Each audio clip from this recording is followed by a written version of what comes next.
тоҷикистон аз бомбасти коммуникатсионӣ раҳоӣ ёфт ва бояд ба кишвари транзитӣ табдил ёбад. тавре президенти ҷумҳурии тоҷикистон муҳтарам эмомалӣ раҳмон дар паёми навбатии худ ба маҷлиси олии ҷумҳурии тоҷикистон иброз доштанд, дар даврони соҳибистиқлолӣ дар кишвар аз ҳисоби лоиҳаҳои давлатии сармоягузорӣ беш аз 2100 километр роҳҳои мошингарди дорои аҳамияти байналмилаливу ҷумҳуриявӣ ва зиёда аз 1000 километр роҳҳои мошингарди дохилӣ аз ҳисоби дигар сарчашмаҳои маблағгузорӣ бунёду таҷдид карда шуданд. дар натиҷаи бунёди шоҳроҳҳои мошингарди байналмилалӣ ва пайвастани тоҷикистон бо роҳҳои ҷумҳурии мардумии чин, ҷумҳурии исломии афғонистон, ҷумҳурии қирғизистон, кушода шудани роҳи оҳан ва 16 гузаргоҳи сарҳадӣ бо ҷумҳурии ӯзбекистон, кишвари мо аз бомбасти коммуникатсионӣ раҳоӣ ёфт ва ҳадафи дуюми стратегиямон амалӣ гардид. дар заминаи ин имкониятҳо бояд доир ба тавсияи минбаъдаи шабакаи долонҳои нақлиётӣ ва тақвияти инфраструктураи нақлиётӣ, баромадан аз бандарҳои баҳрӣ, бунёди терминалҳои наздиксарҳадӣ ва марказҳои логистикӣ, навсозии заминаҳои моддиву техникӣ ва таҷдиди паркҳои нақлиётӣ, инчунин афзоиши ҳамлу нақли молу маҳсулот тадбирҳои иловагӣ андешида шаванд. дар соли 2019 як роҳпаймоии нақлиёти автомобилӣ, яъне автопробег меган, роҳпаймоии нақлиёти автомобилиро дар масири Ӯзбекистон, Тоҷикистон, Ҷумҳурии Халқии Хитой ба нақша гирифтаем ва умедворем ки дар ҳамин 3 моҳаи аввал як ҷаласе низ доир кунем бо иштироки яъне ки мутахассисон ва мутахассисони мақомотҳои салоҳиятдор, мақомотҳои назоратӣ, инчунин дар ин чорабинӣ мехоҳем ки барномаҳо ва созмонҳои байналмилалӣ, инчунин сармоягузорон, яъне ки шарикони рушдро даъват кунем, то ин ки дар рафти ин роҳпаймо ки аз ҷумҳурии Ӯзбекистон, яъне аз Термиз ба тавассути Сари Осиё, дӯстӣ, гузаргоҳи ҷумҳурии Тоҷикистон ва баъдан тавассути Душанбе, Кӯлоб, Хорух, Кулма ба ҷумҳурии мардумии Чин мегузарад. ҳадаф аз баргузор намудани ин чорабинӣ ин пеш аз ҳама муаррифии ҷумҳурии Тоҷикистон ҳамчун кишвари транзитӣ, яъне мо як масир, як хатсайри наве барои кишвари ҳамсояи худ ва умуман барои интиқолдиҳандагон, яъне ки интиқолдиҳандагоне ки дар самти ҳамлу нақли байналмилалии автомобилӣ амал мекунанд ва бо яъне ки машғули кашондани бору маҳсулоти ниёзи мардум ҳастанд, ҳамин гуна хатсайр пешниҳод кардани ҳастем.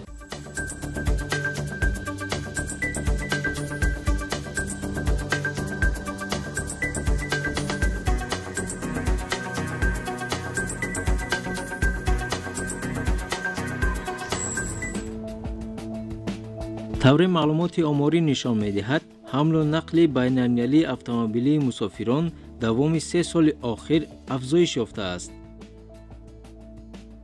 баъд аз бастани созишномаи байналмилалӣ бо ҷумҳурии Ӯзбекистон, якчанд гузаргоҳҳо бо ҷумҳурии Ӯзбекистон соли гузашта, яъне соли 2018 аз нав барқарор гардиданд. Масалан, гузаргоҳҳои Равод, Ҳаштияк, Уротеппа, Зафоробод, Саразм ва дигар гузаргоҳҳо мавриди амал қарор дода шуданд, яъне ки аз нав барқарор гардиданд.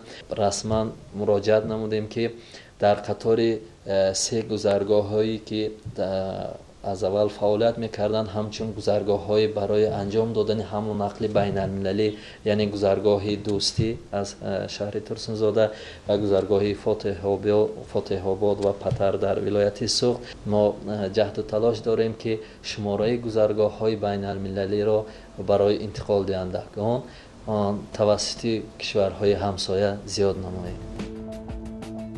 коршиносон бар он назаранд ки барои ба кишвари транзитӣ табдил додани Тоҷикистон бояд теъдоди терминалҳои мусофиркашониву боркашонии наздиксарҳадӣ зиёд ва шароити онҳо ба меъёрҳои байналмилалӣ мутобиқ карда шаванд. шароитҳои роҳ барои ба давлати транзитӣ мубаддал шудани Тоҷикистон имрӯз қариб агар гӯем ки аз тамоми вазифааш و حکومت برآمد کدام طرف گوی که راههای ما همه طرفه جوابگو به امون چیزی ترانزیتی هست راهها نو شدن امروز اگر گوییم که طرف تو کلمه من شروع باده دیگر جا همه راهها به اتمام رسیدن راه پنجکن تمام شد ما دوشنبه پنجکن آینده نیت کشودن خط سیر دوشنبه پنجکن سمرقند داریم همین راهها با امون چیزی استاندارد جوابگو هستند و ما نیت داریم که با تمام نقطه و با تمام جمهورهای دیگر ما شرطنامه بسته خط سیرهای ترانزیت رو بکشاییم.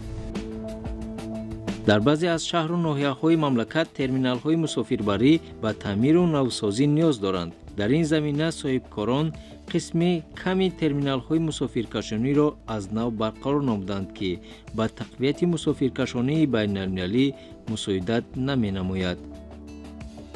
امروز مسافر نازک شده است.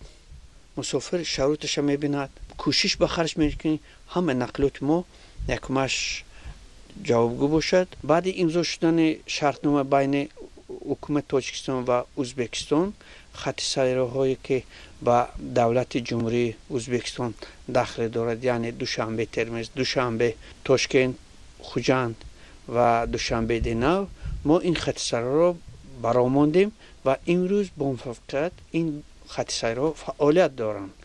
بغیر از این ما با فدراسیون روسیه شرطنامه داریم باید خط سیرهای ترانزیتی دوشنبه مسکو، خوجند مسکو، سمارا و الکی ما خط سیر خوجند نوسیبیرسکی کشادیم و او فعالیت دارد.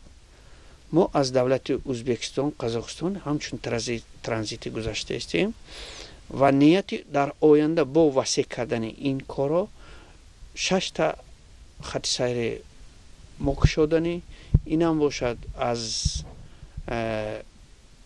دوشنبه سمارا، دوشنبه مسکو، دوشنبه تیومن، دوشنبه اکاترینبورگ و خوجند اکاترینبورگ، خوجند تیومن.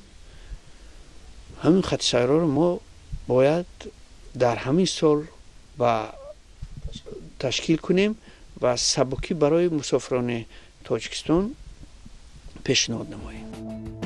با اندیشه عالمان و متخصصان اگر هر قدر شرایط برکشانی برای اتومبیل‌های کلان‌حجم بهتر کرده شود امکان خوبی شرایط ترانزیت کنونی مملکت فراهم می‌آید. از این رو تشکیل و باز هم بیشتر کردن تعداد ترمینال‌های بین‌المللی با شرایط معاصر مطابق ضرور است.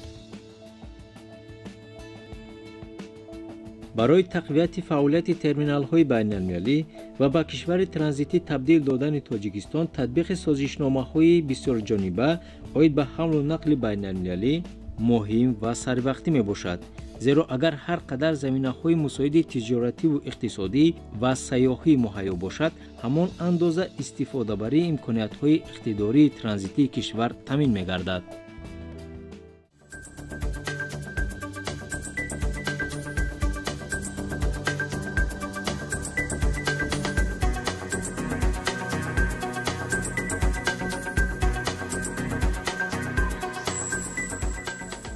حمل و نقل بار و مسافرکشانی توسط راه‌های هوایی در شرایط امروزه امر ضروری دانسته می شود، چون که دولت‌های مترقی جهان امروز ساحه هواپیمایی را از مهمترین واسطه برکشانی و مسافرکشانی قرار دادند. توسط طیاره بار و مسافر هرچه زودتر به جای لازمه رسانیده می شوند. همین است که پرزیدنت جمهوری تاجیکستان محترم امامعلی رحمان 26 دکبر سال 2018 در پیام خود به مجلس عالی جمهوری تاجیکستان حکومت کشور را وظیفه‌دار نمود که با مقصد افزایش دادن حمل و نقل آدمان و حجم بارکشانی با در نظر داشت موقع جغرافی تاجیکستان جهت به مسیر ترانزیتی هوایی تبدیل دادن کشور چاره‌های ضروری را راه‌اندازی نمایند. وظیفه‌های گذاشته شده مقامات دخلدار را وادار می‌سازند که سطح و صفت خدمت‌رسانی را در نقلیات هوایی به سطح جهان معاصر برابر کرده جغرافیای پروازهای شرکت‌های هواپیمایی وطنی را وسیع نمایند. با 29 دولت دنیا سازشنامه اوید با علاقه هوایی بین جمهوری تاجیکستان و دولت‌های نامبرده علاقه به امضا رسانیده شده است. و عین زمان در جمهوری تاجیکستان دو شرکت هواپیمایی کشور که برای انتقال مسافران و بار و باگاج وظیفه‌دار هستند و فعالیت خود را به راه مانده ایستاده‌اند. در سال 2018 کارخانه авиационی 4 فرودگاه بین‌المللی کشور با مسافران در جمع عمومی 2,10,000 مسافر خدمت رسانیدند. برای در عمل تطبیق نمودن این استراتژی مهم کشور از جانب کارخانه авиационی و از جانب عموما ساحه авиаtsiyaи گراژدانی چاره‌های سودمند اندیشیده شده ایستاده است. از جمله در فرودگاه بین‌المللی شهر دوشنبه در سال 2018 ترمینالی معاصر به استفاده داده شد. با وظیفه اساسی از گشوده شدن همین ترمینال و فعالیت این ترمینال این کارکرد بارهایی که به جمهوری تاجیکستان وارد میشوند و از جمهوری تاجیکستان به دیگر کشورها انتقال داده میشود، یعنی اینفراسтрукتوری لازمه برای مبادل گردانیدن کشور به کشوری ترانزیتی در فرودگاه بین‌المللی شهر دوشنبه علاقه هست. یعنی آن شرکت‌های هواپیمایی و آن کشورهایی که میتونن بارهای خود را به جمهوری تاجیکستان انتقال دهند یا اینکه در جمهوری تاجیکستان نشست موقتی کرده از فرودگاه استفاده برند و از ترمینال مذکور استفاده بردن، زمینه مهم و مساعد علاقه مهیا شده است.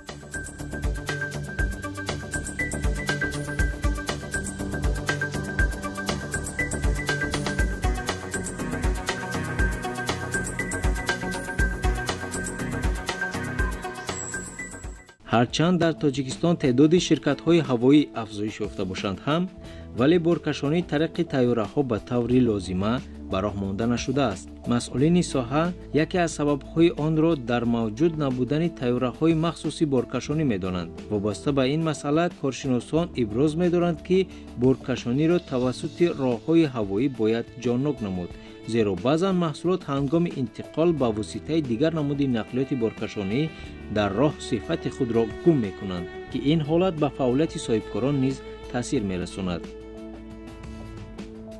قابل ذکر است که جمهوری تاجیکستان امکانات زیادی مبادل گشتن به کشور ترانزیتی را دارد. از همه مسئله اساسی ساحه راه‌های به طلبات زمان موافق میباشد که در کشور موجودند. این امکان می‌دهد که با تبدیل دادن تاجیکستان به کشور ترانزیتی قدم استوار گذاشته شود. به کشور ترانزیتی تبدیل دادن تاجیکستان میتواند برای بهتر گردیدن دسترسی به بازار، زیاد شدن حجم تجارت در منطقه، پس نمودن ارزش خدمت‌رسانی نقلیاتی و در این زمینه بلند برداشتن سطح زندگی اهالی مساعدت نماید.